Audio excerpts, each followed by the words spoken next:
All right, welcome. Now, this is the St. Mary's educonnect.com.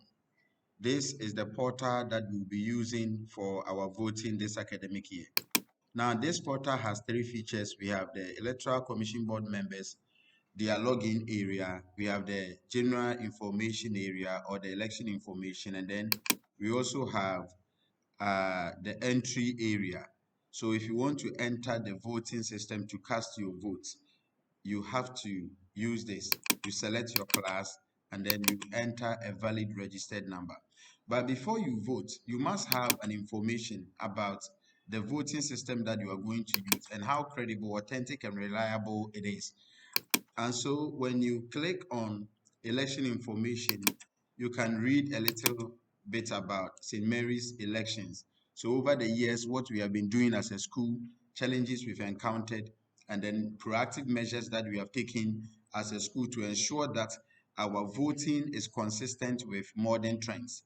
Now, so this portal that we are going to vote is actually of the highest quality and of the highest standard that meets international standards. So when you even come to google.com, you realize that when you click here, you see that Google, it says that their connection is secure. And then when you click on their connection is secure, you realize that their certificate is also valid. And so when you use or when you browse any site that is related to Google and you provide your password or your credit card number, you are safe. You don't have a need to worry. Similarly, our platform that we are going to use to vote this academic year, the St. Mary's educonnect.com, is also of the highest standard. So our connection is also secure. Now, when you click on it, it says that the certificate is valid, and then all passwords and credit card information that if this system were to take, okay, if you were to supply this platform with this data, you don't have a need to worry because it follows the highest standard. It meets modern trends and modern requirements. All right. So this is to inform you that when it comes to the voting, we are never going to experience any challenges. Probably if there will be a challenge, then it might come from the internet connectivity, but not necessarily from the portal. And so you can also get to read a bit about the candidates, the number of candidates that are vying for various positions, and then their composition, how many boys, how many girls.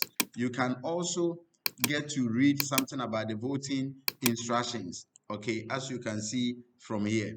And then as learners are casting their votes, they would have an overview of everything that is happening. So they would know who is winning and by which votes. So when you come to the provisional results, all the candidates that are vying for various positions have been identified by an ID. So their names are not displayed, but you will get to see the votes that they are getting. So as and when votes fly in, you realize that the numbers will also be changing.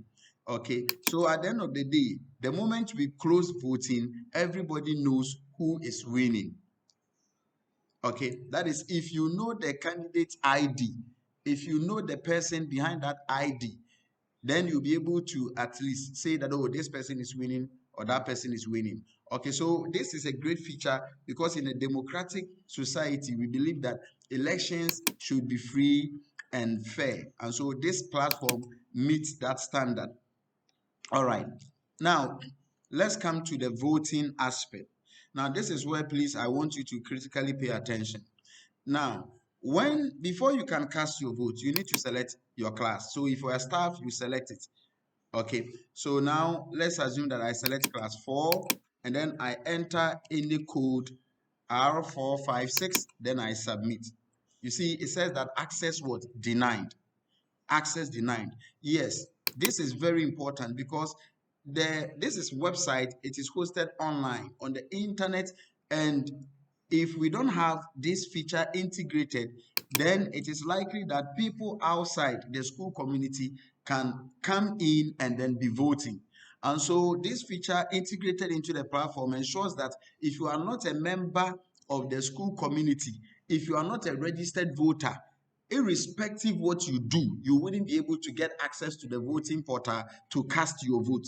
And so before you can cast your vote and be directed to the voting portal for you to cast your vote, you should have a class and then a registered number. Now, this is very important. So before, the Electoral Commission members would have to issue you with a valid ID. Okay, so now let's assume you're in class 4. Now your ID is, let's say, R456. Then we submit this. Now when we submit, this information is captured in the database. And so if you are in class 4, now we can come and give you this credential that if you are in class 4, then select your class as class 4, then your code, select R456. Okay, then when you submit, it says voting is what? Is closed. So currently, I have closed the system because voting has not commenced. Now, let me open it and show you how it works. All right. Now, so if I want to open the voting platform, I come to the control center. Okay. Then when I click on it, it brings me to the voting system where I can open the voting and then I can stop the voting. So the moment we are done with voting, I have to stop the voting so that no one can cast any more votes. Okay. So now I will open the voting and then I will return. Now, let's enter the credentials again. So class 4, the code was R456. Let's enter. Now you see I have been directed to the voting system. So now this is where you actually cast your votes. Okay, now the moment you log in, you will be welcome with your code. So you see welcome R456. So no one will know. The system doesn't identify you by name. So there's no way someone will be like, you didn't vote for me, you didn't. No one will know your identity. Your identity is hidden. Your identity is the registered number that you have been given with. So the system identifies you not by your name, but by your registered number. All right. So here, learners can scroll. Learners can scroll and know all those that are vying for various positions. Now, it's important for us to note that when you enter the voting system like this and you don't cast your vote, you don't submit any vote, and then you log out, you can come back into the system again. So now let me enter. So R456, submit. Now, you see, it has brought me back again. But the moment you come and then you cast your vote, okay, let's assume you choose even one person and then you submit the vote, it brings you to the home page, signifying that your voting has been recorded and is successful. Now, when you want to come back to the system to cast another vote, the system will say this: you've already voted. Okay, you've already voted. So there's no way you'll be directed to the voting system again. So you all have the chance to vote once.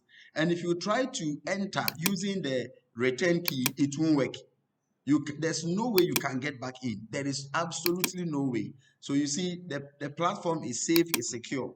There would be no issue of overvoting or whatever.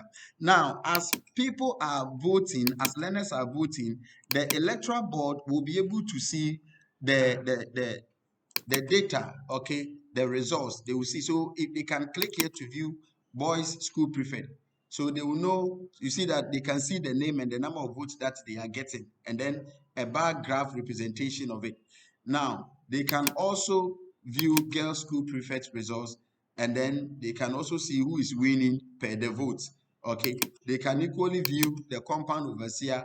Okay, so this is how the system has been programmed. So at the end of the day, when voting is over, I can come to control center, then I say stop voting. So now I return. So if I go back to the home page and then I try to log in again, I select class 4 and then I enter R456, submit. All right. You see that the feedback is that voting is what? Is closed. Thank you. All right, so this is the platform that we are going to use to cast our vote this particular academic year. I hope we all understand it. And so as teachers, please, when the learners come, they will come with their registered numbers. Please choose their class, the correct class, and then the correct register, and let them type the correct registered number. Because if your registered number is correct, but you miss your class, it won't allow you into the system.